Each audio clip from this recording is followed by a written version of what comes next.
Hello everyone, hope you're doing well. So today we thought after a long time that we are meeting, we should start again with the editorial analysis. So this time, of course, we have chosen the conflict that is very prevailing in the European countries. Now, of course, this issue is a very burning issue and it can be asked definitely in the exam.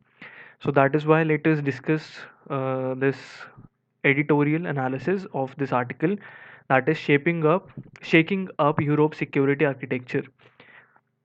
Now, as a novel thing, what we have done is we have also will be providing you with the notes of the articles that we are covering, and these are a little bit interactive with some doodling so that it helps you learn and understand what the topics are and what was discussed in the topics as well. Soon we'll be posting some Telegram link on the description box which you can join the channel which you can join to get these notes, and these notes are meant for you to understand the topic and to continue the topic here on from onwards, whether it's on same topic, same discussion, same subtopic, something like that. So in continuity you can go for it and revise very efficiently. So let's look at the article first. So this article is talking about the Russia-Ukraine conflict in a very comprehensive way. It has told us the background of the conflict. It has told us why it happened, NATO's weakened glue. It has told us the geopolitical advantages with US, Ukraine, France, Germany, all the countries that are involved. And finally, this article also tells you about the outlook for India. All right. To discuss this article, the author has first mentioned about the post Cold War stability that was present. So instability is present now after the post Cold War security order, right? So Europe security architecture has been damaged, and what he says is that now there's a instability in the post Cold War security order. In June 2020, he starts that it happened from June 2020 when Biden Putin met, and the modus vivendi means a mode of living with Russia. So US agreed on that they have to live with Russia, and this means that disengagements from conflicts need to be present in Europe, and the domestic challenges, because US is already facing so many domestic challenges, it had to focus on them, right?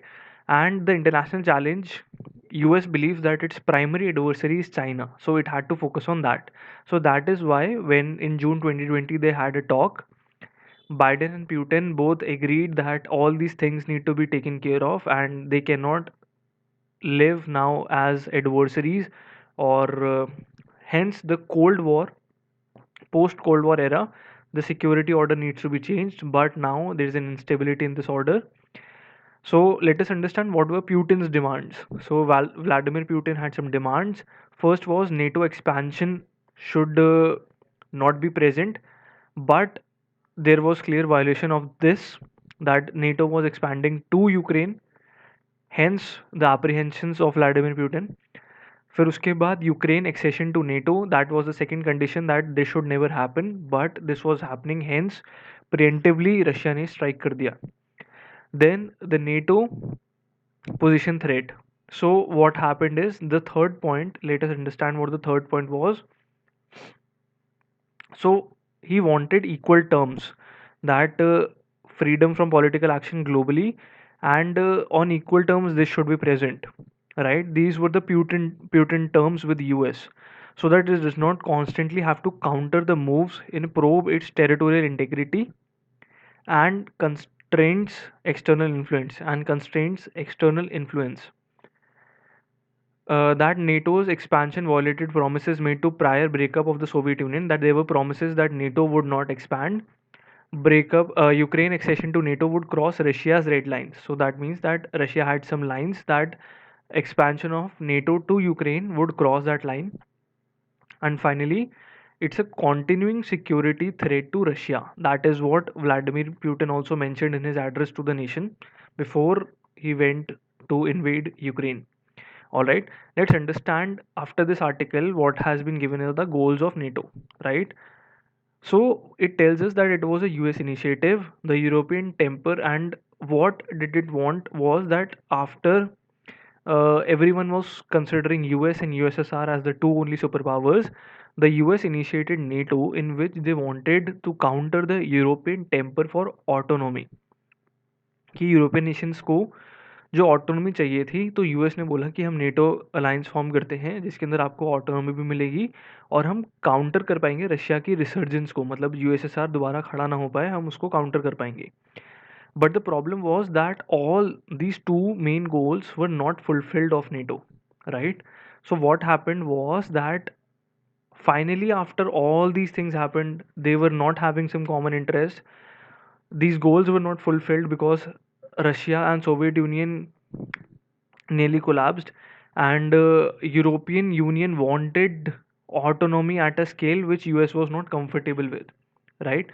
So there was weak and glue, मतलब जो उनको जोड़ के रख रहा था NATO को, alliance को, वो ही वीक हो गया. So why this happened was that it was ideological solidarity against communist expansion, right, and existing military threat. So there was two major glues which kept holding NATO together. जो हम बात कर रहे हैं यूएस इनिशिएटिव के ही, हम ये glue थी हमारी कि एक आइडियोलॉजिकल सॉलिडारिटी थी इन सब सब कंट्रीज में, नेटो की जो कंट्रीज थी, कि they were all first of all democratic, second of all they were all against communist expansion. नहीं चाहते थे कि कम्युनिस्ट कंट्रीज और एक्सपैंड हो. दूसरी चीज़ जो इनको होल्ड करके रखती थी वो थी existing military threat. So there was an existing military threat that was present.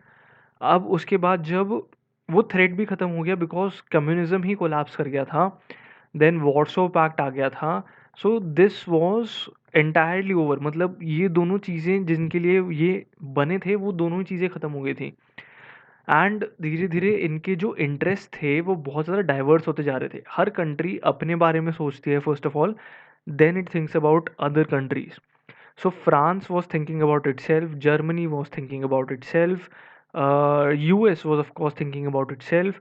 तो जब तीनों मेजर जो नेटो के अलायंसेस हैं, England, Britain was thinking about themselves, ये सारी नेटो की कंट्रीज अपने अपने बारे में सोच रही थी. So they were not in particular interest of each other. तो डाइवर्सिटी ऑफ इंटरेस्ट की वजह से अब चार दोस्तों में अगर कोई इंटरेस्ट ही कॉमन नहीं है तो उनकी दोस्ती धीरे धीरे इट वुड डिसइंटीग्रेट. सो यही होता रहा नेटो के अंदर. एंड सेकंड क्या हुआ कि यूएस ने पहले इनको काउंटर कर लिया था कि it held all of them together, कि समझौता या फिर इंटरवेंशन या मीडिएशन करके US could bring them together. But now what was happening कि यूएस के अपने डोमेस्टिक इश्यूज इतने थे कि it could not counter, right, it could not counter what was happening in NATO. मतलब वो भी इन लोगों को साथ में जोड़ के नहीं रख पा रहे थे.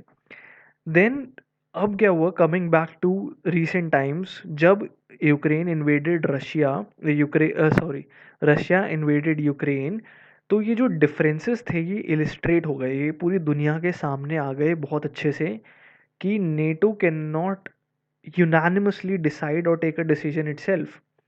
And US as a super power अब इनको भी ब्रिज नहीं कर सकता, ये जो इनके डिफरेंसेस बीच में आ गए हैं, क्योंकि इतने बड़े हो गए कि यूएस भी इसमें बीच में नहीं पड़ के इनको सॉल्व कर पा सकता, राइट? तो इसके बाद इस आर्टिकल में डिस्कस हुआ है कि एक्चुअली में यूएस क्यों नहीं ब्रिज कर पाया, इसने अपनी प्रॉब्लम को एक छोटी स्केल पे इतने बड़ी स्केल पे कैसे कन्वर्ट हो गई. So this happened because of three major points जो इसमें दिए हुए हैं, एक्चुअली फोर. फर्स्ट, 2008 में इट ने यूएस ने प्रेशर डाला नेटो के ऊपर टू रिकॉग्नाइज यूक्रेन, राइट? ये इसकी फर्स्ट फॉल्ट थी. सेकंड में 2014 में जब गवर्नमेंट चेंज हुई कीव में, तो they supported the pro democratic government. अब इस बात से Russia was very furious. Then Russia invaded, as you know that Russia annexed Crimea in 2014 after this. And finally 2015 में डॉनबास रीजन जो है उसको इन्होंने मिन्स अकॉर्ड का मतलब है special status with in Ukraine दिया. किसको? डॉनबास रीजन को. अब इससे प्रॉब्लम क्या थी कि सबको लग रहा था this is all right, but Ukraine ने, आप अगर नेक्स्ट पैराग्राफ में पढ़ोगे तो आपको दिखेगा हियर, यहाँ पे, this argument, no, energy security से पहले ये रहा, this article, this paragraph, Ukraine consider this as an unfair outcome. Exactly, so जो मिन्स अकॉर्ड था वो भी यूएस ने अपने फेवर में इतना रखा कि यूक्रेन को भी समझ में आ गया कि ये तो फेवर कर रहा है यूएस को, and it is not of particular interest to us, right. Fourth point पे फ्रांस एंड जर्मनी जो ब्रोकर्स थे पीस के, because France and Germany Europe में है, right. Russia is also very having very vested interest, क्योंकि Russia के पास oils के रिजर्व है which it provides to entire European Union, ठीक है। तो they acted as brokers of peace, इन्होंने रिलेशंस विद रशिया को इम्प्रूव करने की कोशिश की क्योंकि इनके इकोनॉमिक इंटरेस्ट में था ये, राइट। तो अब आपको इन दोनों कंट्रीज़ के बारे में समझ में आएगा।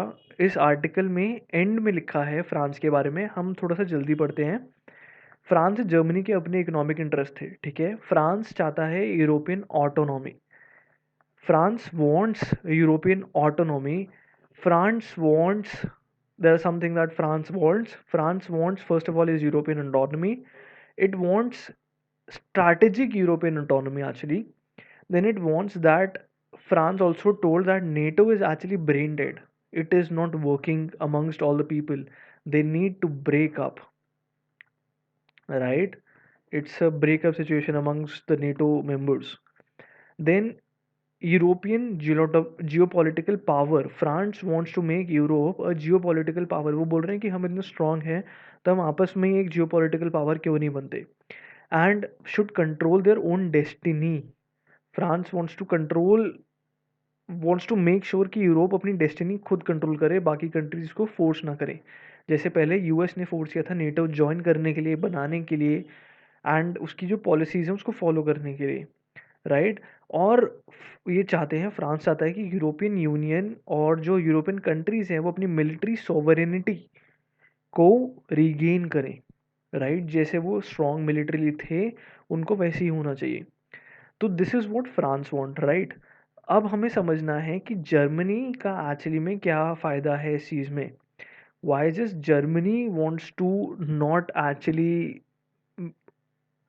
व्हाट शुड वी से, कि अगेंस्ट होना चाहता यूनिवोकली रशिया के, इज़ बिकॉज एनर्जी। हमने बताया कि रशिया के पास बहुत ज़्यादा ऑयल फील्ड्स हैं to provide oils to Germany. एक पाइपलाइन थी Nord Stream 2 pipeline, that was connecting directly to Russia to Germany, मतलब तेल डायरेक्टली रशिया से जर्मनी जा रहा था दिस पाइपलाइन के थ्रू, मतलब जाना था, this was under construction. Russia Germany gas pipeline Nord Stream 2 इस पाइपलाइन का नाम है, which would have been cheapest source of gas, मतलब सबसे सस्ती गैस का सोर्स होती जर्मनी के लिए, और रशियन एनर्जी डिपेंडेंसी इससे इंक्रीज हो जाती अगर ये नॉर्ड स्ट्रीम 2 पाइपलाइन बन जाती।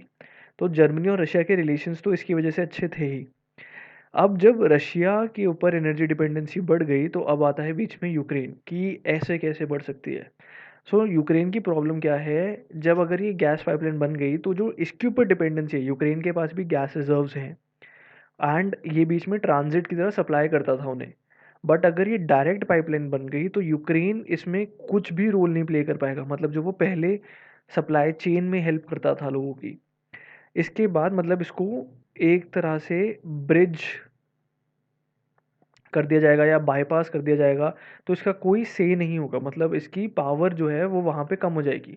तो गैस ट्रांजिट इम्पोर्टेंस इसकी डिक्लाइन हो जाएगी। दूसरी चीज़ जो इसके साथ डिक्लाइन होगी वो उसका यूरोपियन सपोर्ट डिक्लाइन हो जाएगा। किस केस में, अगर इसके साथ रशिया की कॉन्फ्लिक्ट जो चल रही है और जो पास्ट हिस्ट्री में हो चुकी है, उस केसेस में भी यूरोप इसका कोई सपोर्ट नहीं करेगा जब इसकी पावर ही ख़त्म हो जाएगी गैस की, मतलब जो गैस ट्रांजिट की इसकी इंपॉर्टेंस है वो ख़त्म हो जाएगी। तो सो फाइनली हमें समझ में आया कि यूक्रेन की तो ये प्रॉब्लम है, तो इसलिए यूक्रेन चाहता ही नहीं था कि रशिया या जर्मनी के बीच में गैस पाइपलाइन बने, right.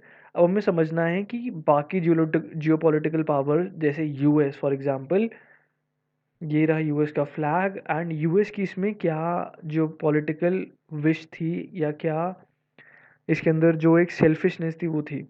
First of all LNG जो यूरोप में जाता है, सबसे बड़ा प्रोड्यूसर जो जो भेजता है इसको वो है US. Liquefied natural gas Europe भेजने का सबसे, रशिया के बाद आई बिलीव, ये आपको फैक्ट चेक करना पड़ेगा एक बार, यूएस है। यूएस की जितनी भी गैस जा रही है यूरोप में, अगर ये पाइपलाइन बनती है तो ये भी नहीं भेज पाएगा, इट विल डिक्रीज। तो कमर्शियल इंटरेस्ट जो है यूएस का वो इस चीज़ के अंदर है। दूसरी चीज़, जो सैंक्शंस लगा रखे हैं हर कंट्रीज़ के या कंपनीज़ के जिनके पास गैस पाइपलाइन है रशिया से, वो सैंक्शंस को भी लोग तोड़ देंगे। सो दिस इज़ समथिंग कि यूएस की पावर और यूएस का कमर्शियल बेनिफिट जो है दोनों खत्म हो जाएंगे इस गैस पाइपलाइन के बनने से। सो दैट इज़ वाई दोनों इसको अपोज करना ही चाहते थे, राइट। तो दोनों आग में घी डालने का काम कर ही रहे थे। फाइनली अब हमें जो समझना है वो ये समझना है कि आर्टिकल में नेक्स्ट पॉइंट लिखा है कि रशिया का एंड गेम क्या है, what is the end game for Russia, right.